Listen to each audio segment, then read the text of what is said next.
কিন্তু সবসময় এক ধরনের খাবার খেতে খেতে বোর হয়ে যাই। তার জন্যই ভাবলাম আজকে নতুন কিছু ট্রাই করা যাক। কখনোই ক্রিমি পাস্তা রেডি করিনি।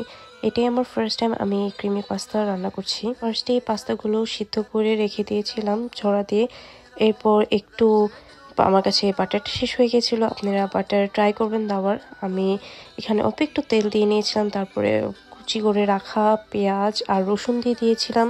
ওগুলোকে ভালো মতো ভাজা ভাজা করে এরপর চিকেন দিয়ে দিয়েছিলাম। সেটা একটু ভালো মতো ভাজা ভাজা করে আমি ডাবল ক্রিম দিয়ে দিয়েছি। ডাবল ক্রিমটা একটু যখন ঘন ঘন হয়ে যাবে তখন আমি সবগুলো পাস্তা দিয়ে দেবো। সবগুলো পাস্তা দেওয়ার পর এটা যখন আরেকটু ঘন ঘন হয়ে যাবে তারপর এখানে আমি অল্প একটু গুঁড়ো করে রাখা আমার ব্ল্যাক পেপার দিয়ে দিব। ব্ল্যাক পেপার দিয়ে ভালো মতো নাড়াচাড়া করে আমি দিয়ে দিব স্পিনাচ।